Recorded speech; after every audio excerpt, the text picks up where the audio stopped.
So tell our listeners, Kurt, what the original name of Nike was before it was Nike. Because when your mother was pregnant with you, she had to change a tire, and they put on a Goodyear tire and got you right to the hospital in time for you to be born. This story does not involve a Trojan, or if it does, it involves the failure of said product. And that's what we get our climate crisis today. Seriously. That is probably one of the most confusing logos when you think of the backstory, but tell us about Versace.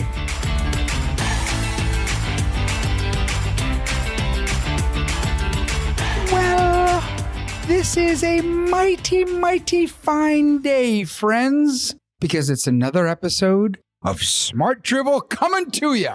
This is Kurt Schneider along with... Hello, everybody. This is Jon Ellenthal. Hi, Jon. Hi, Kurt. Jon, I'm so excited for today's episode. That's unusual. Oh, I see. That's a little sarcasm. Little sarcasm. By the way, Kurt. Someone told me once that sarcasm was actually a sign of intelligence. But in your case, I'm not sure. It's very important that you and I believe that, Kurt. I believe on a recent episode, you proffered that the length of your second toe was an indicator of intelligence. Which it is. In this case, I think sarcasm may be a better argument. You know what I used to tell my boys? No. Blueberries. Blueberries are a sign of intelligence. Give you intelligence. Yeah. I actually bought a container of blueberries today, even though it's terribly off season. And I bought them because the blueberries were like half the size of a cherry. They were gigantic blueberries. Too sweet. Too sweet. They're probably tasteless because it's November. Where did you hear toot sweet? Where's that from? That would be from Chitty Chitty Bang Bang. Yes, it would when they're in the candy factory. That was Willy Wonka. Toot sweet. It was the candy that was in the shape of a whistle. Imagine if they had Trident gum in that candy factory, Kurt. See what you did there, Jon. Yeah, Kurt, I'm going to do our best for both of us to get us onto today's podcast topic, the one that you were so excited about a few minutes ago. Right. So today, Jon. Oh, you're going to do it now. Okay, Kurt's back. Well, you brought it up. Trident, which was, of course, the staff, the weapon, the armor, the scepter of whom, Jon? That would be Poseidon, the Greek god of the sea, who is also Zeus's brother. Also Neptune for those Romans. Lend me your ears. So today we're going to chat about the Greek myths, the Greek gods, the Greek people from mythology who are still alive in our present day in terms of products or conversation or companies. Well, when you stop and think about it, it's actually pretty amazing how broadly dispersed across company names and product names Greek mythology is. And of course, the classic example is Nike. Yes. Nike was the Greek goddess of victory, and her little victory swoosh, that little wing there, is their logo. And we're going to talk about some that are a little bit less obvious than that. But before we leave Nike, do you know what Nike was called before it was named Nike? Yes. Do you know why? Do I know why you know? Yeah. Why do you know? Because I read Shoe Dog, the autobiography of Phil Knight. Yeah. I didn't read it, but you recommended it to me. Yeah, it was very good. I think I bought it for you. You didn't read it. No, you bought me other books that I haven't read. Exactly. So tell our listeners, Kurt, what the original name of Nike was before it was Nike. Waffle shoe. That is incorrect. But you think that's very funny. Of course, they use like a waffle iron to make their first sole? Yeah. Anyway, it was called Blue Ribbon Sports Yes. before they discovered the Greek goddess of victory, Nike. I think they made a big and good change. Me too. So there are lots of others. Would you like to give us an example of a product or a company that has borrowed from Greek mythology, either literally or symbolically? I was lucky enough for about 10 years, Jon. I was on the board of directors of a famous nonprofit theater in America. Zeus Theater. No, the theater was in Harlem. It's called the Apollo Theater. Yes, the Apollo Theater. And for 10 years, I was on the board. Now, Apollo, the Greek god of many things, one of which, besides the sun and everything else, is music. And the Apollo Theater certainly is the god and goddess of music theaters in the world, because that's where so many amazing legends got their start, played, and also finished up. You could call it the Mount Olympus of music. We were there one time when we put Gladys Knight into the Apollo Hall of Fame. Were the Pips there? She showed up with one pip. Hang on, Gladys Knight and the Pip? Yeah, it happened to be her brother. And this guy, she did Midnight Train to Georgia. Oh, and man. this guy did everything that all the Pips did by himself. He was in the back doing to the left, to the right, and up and down. It was phenomenal. Did she explain what happened to the other Pips? She probably did, but we were so transfixed it didn't matter. Yeah, that would be amazing. I give you Greek mythology, Apollo, and boom, in Apollo Theater in Harlem. All right, well, that is ripped from your personal history. Ripped from your personal history. Euripides, also Greek. Euripides, Eumenides. In fact, Aaron Levin in 8th grade and 9th grade had a bong, and we called it Euripides. Anyway. Why? I don't know. He called it Euripides. His dad was Ryan from Ryan's Hope. Was that a soap opera? Yeah, in the 70s. Wow. Well, that's a wonderful little story, Kurt. Yeah. So I'm going to give you a product, actually a company that comes from my personal background, and that is Goodyear Tire. Now, Goodyear, do you know the Greek god of Goodyear? No, I don't know what you're talking about. That might be an allegory. Well, Bridgestone. The logo of Goodyear, not the name Goodyear, is a picture of really the symbol of Hermes. It's a tire, John, with some Have you feathers, not? No, that's not true. The logo is Hermes shoe with the wing on it. It is clearly Hermes shoe. If you were to look at it, you would no longer be confused. If you're French, what would you call it, though? Hermes. Yes. So Hermes, as I'm sure you know, was the god of speed and swiftness. And one of Hermes' roles was to deliver messages on behalf of Zeus. And so you could always count on being delivered to the place you needed to be delivered. So Goodyear has borrowed Hermes as their logo. And there you have it. So why are there not more companies called Zeus? Because Zeus was it, right? Wasn't Zeus in between the Titans and the rest of the gods and then like got rid of the Titans and banished them and all this stuff?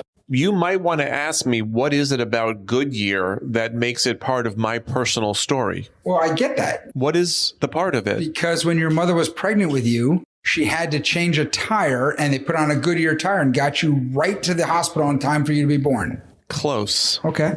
Goodyear is headquartered in Akron, Ohio. Yeah, the Zips. The Akron Zips. Akron is known as the rubber capital of the world. Yes. By the way, Trojan. We'll get there in a second. Okay.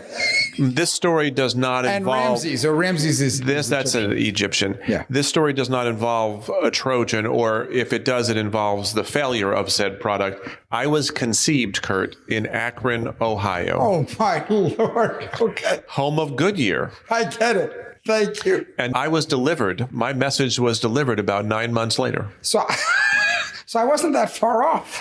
It involved pregnancy, yes. So I'll give you that. At Camp Dudley in the Adirondacks where I went. Oh, God, the god Dudley. He was the dorkiest. He was the Greek god of dorks, right? There was a family that had, like, all their kids went there, and one of them was named Zeus. Just saying. He was pretty cool. So I had a business partner that you met, actually, at one point. Oh, yeah, Zeus. Zeus Pelousas. Hello, Zeus. And the funny thing about Zeus, he's a great guy. One of the great things is when people would call his house or his office and they said, is Zeus there? He would always say, which one?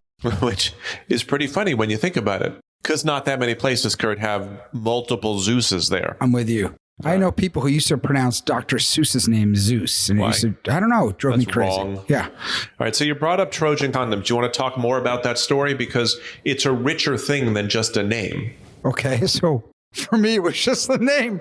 So the Trojans were part of Greek mythology, right? Right. Well, the city of Troy, where Trojans come from, what was the city of Troy surrounded by? Water.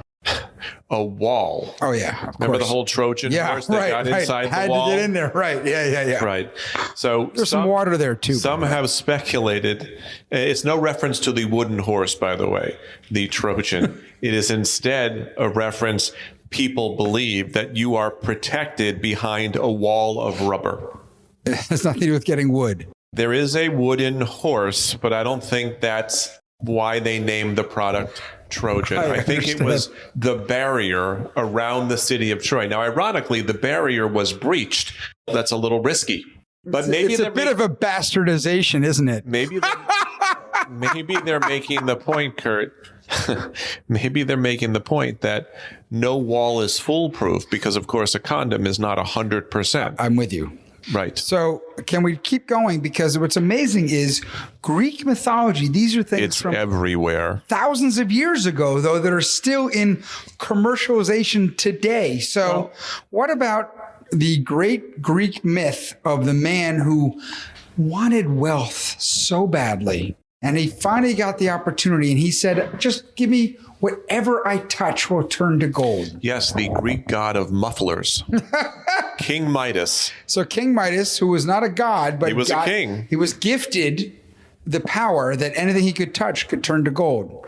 And sadly, what happened? He touched his daughter, not inappropriately, and she turned into gold. And she died, suffocated. So careful what you wish for. Just like Goldfinger in James Bond, by the way. That reminds me of Icarus and Daedalus, which we've talked about. Mm-hmm. They were able to soar above the sea, but they got too close to the sun and the wax melted, their wings fell off, and they plunged to their death in the sea. Kind of like Phaeton. Similar. Yeah, I guess there's a lot of... Phaeton, by the way, which I think is a car by like Volkswagen or something. But you know who Phaeton was, right? The Greek god of Farfignugan. No. He was the son of Helios. Do you know who Helios was? The Greek god of helium. Of the sun. The sun was Apollo, and Kurt. He asked his father, can I please take the sun chariot, please, across the sky, which is how the sun goes every day. And his father finally acquiesced. And Phaeton gets up there. His father said, whatever you do not do the whip on the horses. But Phaeton, like young guys will do, was apt to do, got too carried away and thought, this is great. Started beating his horses, woohoo, whipping them. And the horses went crazy. And Zeus had to throw a thunderbolt up to get Phaeton down. And that's what we get our climate crisis today.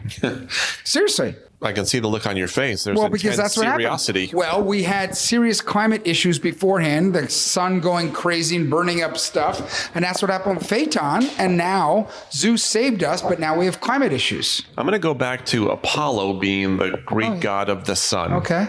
So I don't know if he lent it one day to Phaeton, but Helios. Sorry. I will give you an example of Apollo used correctly, if you would like. Jim Lovell, who was who? Oh, he was on the spaceship that went to Apollo 11. He was on the Apollo 13 mission. Yeah. In fact, he was the commander of said mission. Played by Tom Hanks.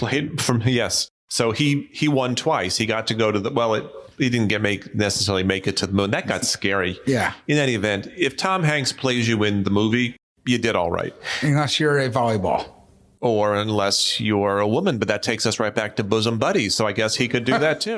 Did you know that Peter Scolari just died? Was he the other buddy in Bosom Buddies? Oh. I just found that out. Now, in the 1980s, you could only rent an apartment in New York City if you were a woman?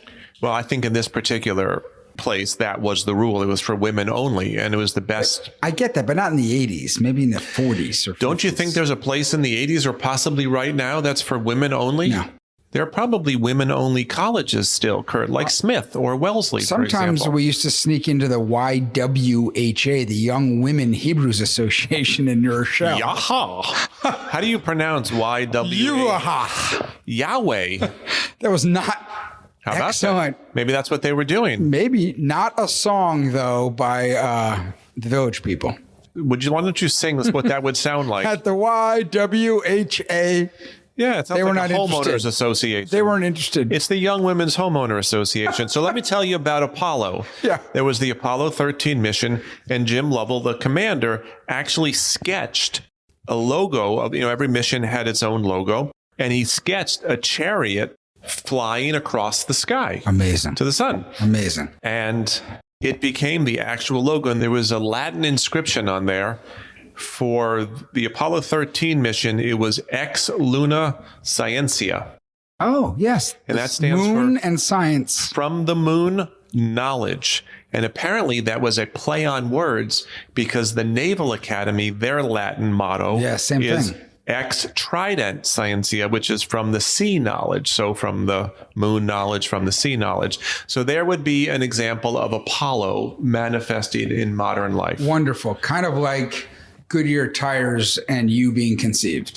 What about our buddy Gianni Versace? Oh, man, that is probably one of the most confusing logos when you think of the backstory. But tell us about Versace. Well, it's a Medusa. Right. But Medusa, basically, her hair was basically a bunch of snakes. Serpents, yeah. Serpents, well, snakes. Yeah. And if you deigned to look at her, you were frozen as stone. Why would that become the basis for the Versace logo? If this were a video, Kurt, the fact that you were sitting there stone-faced would have been great. But this is a podcast. Because I believe what he wanted to do was create fashion that would be so overwhelming to you. Because what Medusa did, the reason why she got you to look at her is she was so unbelievably appealing and sensual, and she wanted you, and you couldn't help but look at her, and then stone. Right, but is the goal of fashion to stun someone into stone-faced silence? That's where you get rock hard abs. I get the stone rock there. Maybe it was the ultimate mic drop if that was the impact you were seeking with your fashion. All right, so we're talking about Greek mythology, okay? We are. So I'd like to talk about the goddess of beauty and love. Venus? I'm talking about Venus. Now, who painted the most incredible Venus of all time? Da Vinci. No. Botticelli. Okay. He created the Venus that's coming out of the shell with her long Who did hair. Venus de Milo? Venus de Milo was a statue. I know, but look, they borrowed Venus. Well, and who was Milo?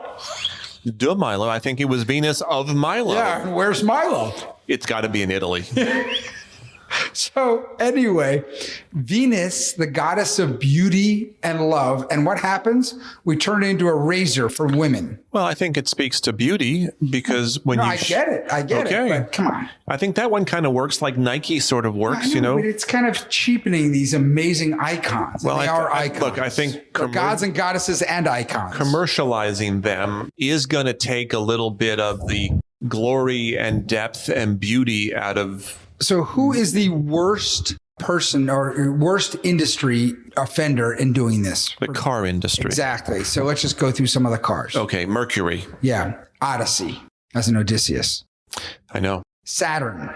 Titan. Failed. How about the Tennessee Titans? Right. Well, that's right. How about Remember the Titans with Denzel Washington? Oh my God. Why don't you tell our listeners who the Titans were? Because they were not really Greek gods. Well, even though Zeus had his relationship. Well, Zeus's father was a Titan.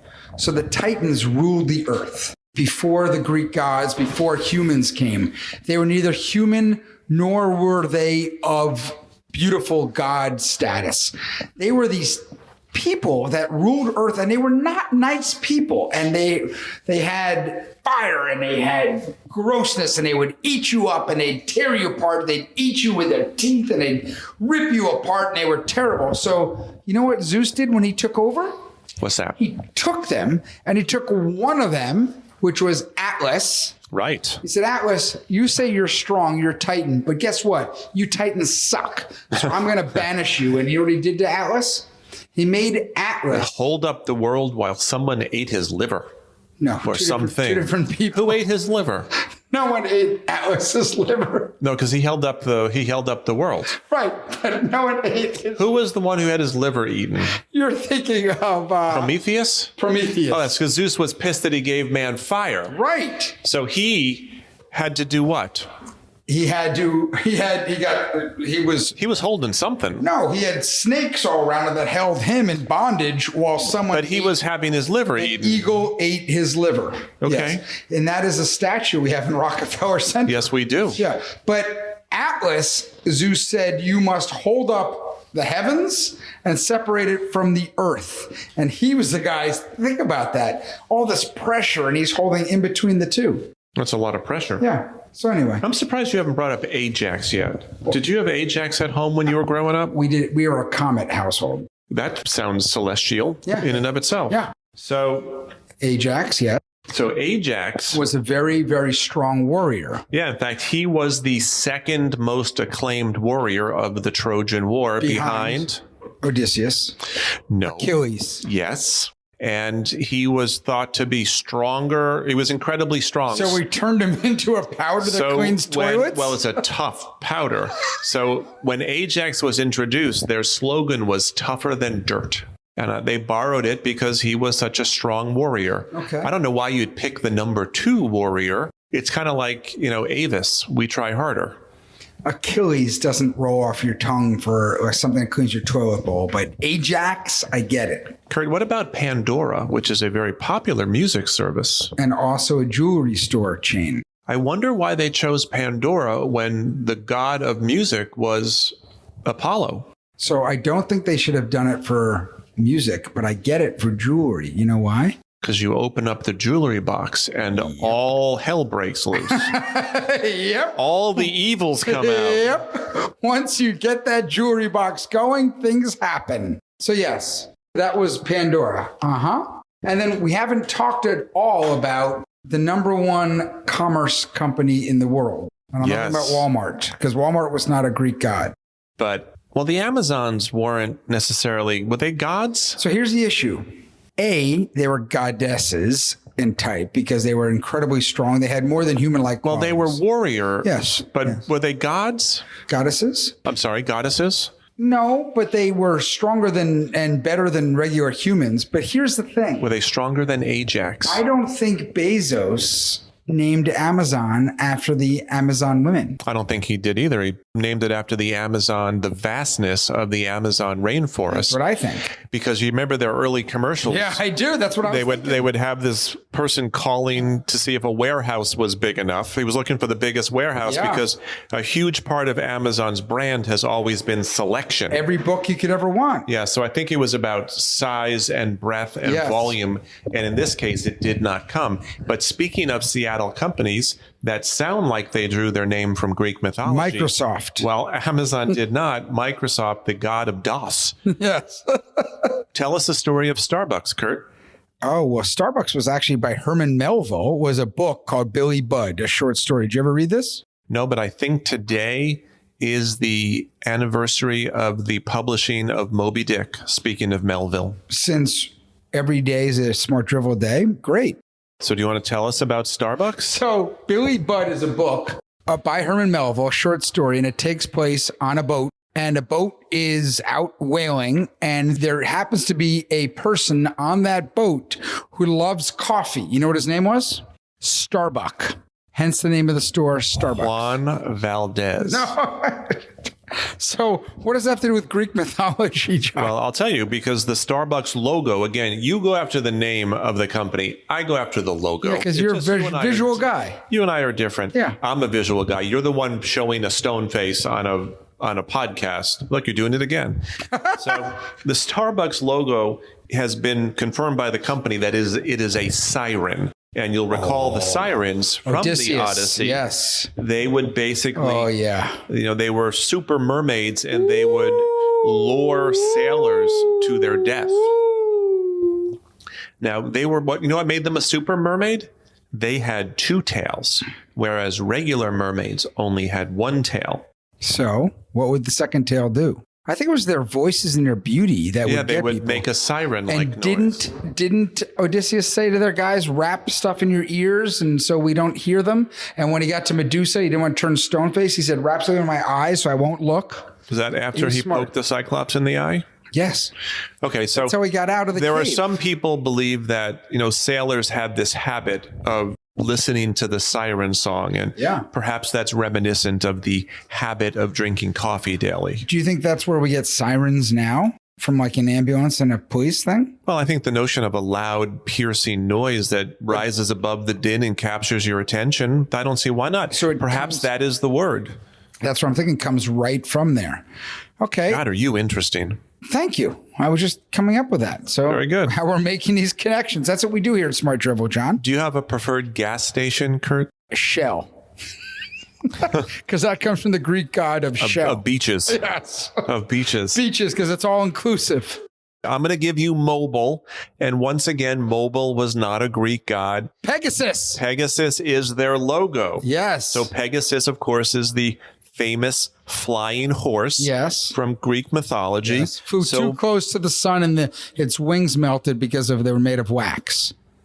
No, we have a conflation going on there. We do. In any event, remember on an earlier episode, we discussed Icarus and Daedalus, and you learned that Daedalus actually built the labyrinth where the Minotaur was. Right, for King what's his king? Agamemnon. No, it was not Armageddon, and it was not Agamemnon. It was Agamemnon. It was like King Minos or something like that. Midas.